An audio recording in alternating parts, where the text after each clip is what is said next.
Donald Trump's campaign manager, Corey Lewandowski. Corey, good to have you with us. So your candidate first in all the national polls, neck and neck in Iowa.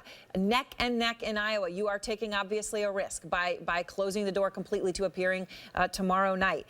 Why take that risk?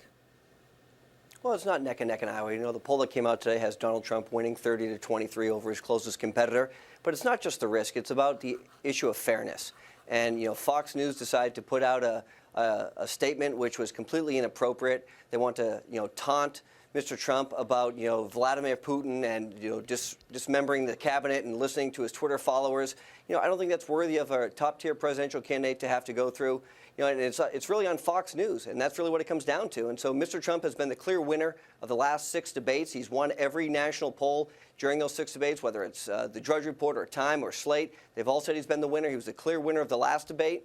So, you know, it's very simple. He's able and willing to debate, but he's not going to do it if the network itself is not going to be fair. And let's just remember, when CNBC had moderators on who were unfair to the candidates, the Republican National Committee sanctioned them by removing NBC moving forward and giving CNN that debate instead, because fairness is important, and allowing the candidates to talk to the people directly and not having personal attacks is what a debate should be about. All right, so the statement from Fox, just for those who aren't aware, as part of this, included in part saying, we learned from a secret back channel the Ayatollah Putin both intend to treat Donald Trump unfairly when they meet with him when he's president.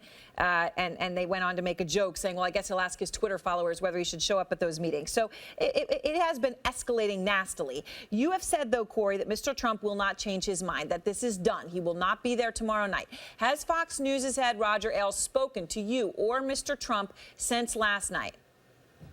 I've had no conversations with Mr. Ailes, and to the best of my knowledge, Mr. Trump has had no conversations with Mr. Ailes.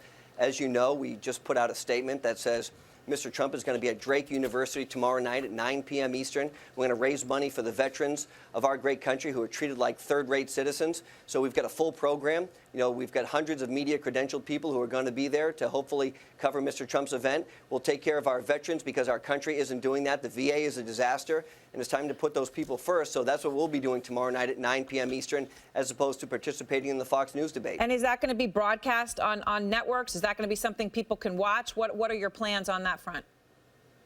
Well, you know, it's open to the media, and obviously, as all of Mr. Trump's speeches are, if the networks choose to come and cover that, we obviously would welcome that opportunity. It's open.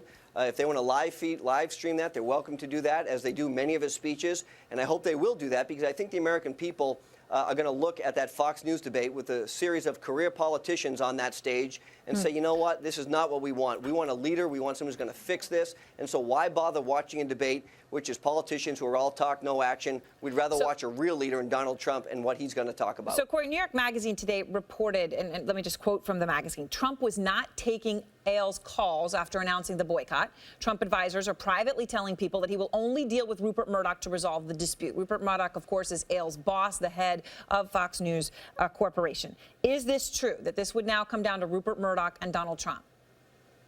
No, I don't think so. I don't know of any conversation that took place between Mr. Trump and Rupert Murdoch, or for that matter, between Mr. Trump and Mr. Ailes. You know, we've been very clear in our statements.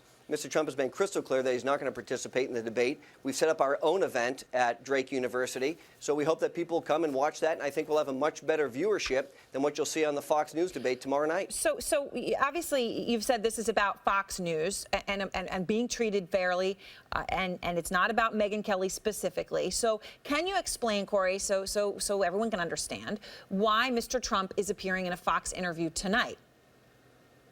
Well, again, it's not specifically about Megyn Kelly, and Donald Trump has appeared on Fox, you know, multiple times, hundreds of times potentially, since the course of this campaign has begun. And he's answered every single tough question that every moderator, including yourself, has brought to him, and he's won every debate. So this is not necessarily at war with Fox. That's not what this is at all. This is about being treated fair on the debate stage, and I don't think, based on, you know, the information that they put out during the last statement, that he could be treated fairly on that debate stage. And it's my obligation to Mr. Trump to ensure that he has an opportunity to talk directly to the American people. That's why we'll take that tomorrow night at Drake University. I guess I just am trying to understand, though. You're saying this is about Fox News. He's just tweeting out, right? It's about this public PR statement that they put out, you know, insulting him and how he would be as a world leader.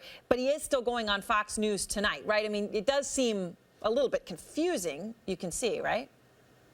Well, it's not confusing at all. Obviously, you know, Fox News is comprised of a whole series of anchors, and the event that he's doing tonight, the interview he's doing tonight with Bill O'Reilly, was long scheduled before this took place. He held to our commitment. They held to their commitment. So we did that as an obligation because we had made that promise. And when we make a promise, we keep it, except when people treat Mr. Trump unfairly. So instead of participating in the debate tomorrow, we'll do our own event. We'll raise money for veterans who so needily deserve it. So Fox News mentioned you also, Corey, directly in their statement about Trump's decision. And in part, they wrote today in their statement, I'll quote them about you. In a call on Saturday with a Fox News executive, Lewandowski stated that Megyn, that refers to the moderator, had a, quote, rough couple of days after that last debate, and he would, quote, hate to have her go through that again. Lewandowski was warned not to level any more threats, but he continued to do so. We can't give in to terrorizations toward any of our employees. Did you make threats? Look, not only did I not make threats, but the conversation with the Fox News executive, his daughter works for the Rubio campaign. He's one of the executives on Fox that write the debate questions. So, maybe he has his own ulterior motives. I'm not sure. But his daughter's a senior executive on the Rubio campaign. Maybe he should disclose that before he's writing the debate questions for Fox.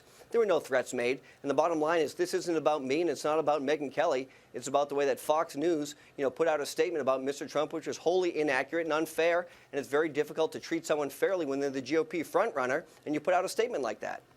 So you're saying this is Fox News, that they have someone who's dealing with all of the negotiations, who's actually supporting and advising Marco Rubio?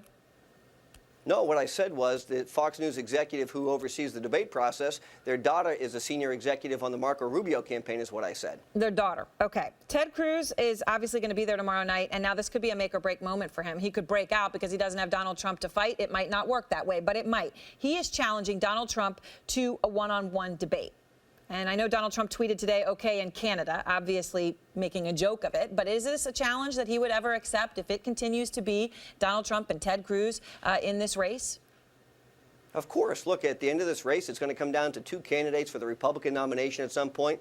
If Ted Cruz is fortunate enough to be that second candidate, then we'll be happy to debate him one-on-one at any debate stage that is available to us under the rules of the Republican National Committee. So if Ted Cruz is the last man standing next to Donald Trump, we'll be happy to debate him. What this comes down to is Ted Cruz's campaign has been desperate. It's been falling apart in the state of Iowa. He's talked about how great his ground game is and how many people he has on the ground, and his poll numbers continue to drop because people are starting to question if he even has the legal right to run for president of the United States. Potentially he should go and get a declaratory judgment from the courts to make sure that that question is put aside before people start voting on Monday in the caucuses. One final question for you, Corey. Mr. Trump tweeted today one other thing about the moderator, Megyn Kelly. Let me just quote the tweet. He wrote, I refuse to call Megyn Kelly a bimbo because that would not be politically correct. Instead, I will only call her a lightweight reporter. Of course, Mr. Trump has twice retweeted messages in which others called Kelly a bimbo. He was heavily criticized at the time for not sounding presidential at the least. Why use that language? Why put the word bimbo anywhere near this tweet? Well, he didn't use that language. He said he wasn't going to use that language. And so, the tweets speak for themselves, but he said he wasn't going to do that. His opinion is that Megyn Kelly is a lightweight, and he's entitled to that opinion, of course. And his tweets always speak for themselves, and I know you carry them all the time live, and so we'll let them stand. Right. Corey, I have to say, though, if you're not going to call someone a bimbo, you don't write, I refuse to call them a bimbo. You just don't do it. Well, I guess that's a matter of opinion. And what he said was very clearly that he believes he's a lightweight. He believes she's a lightweight reporter. He said that very clearly, and that's his opinion. All right. Well, Corey, thank you very much. I appreciate your taking the time to be with us. Corey Lewandowski, as we said, the campaign manager for Donald Trump.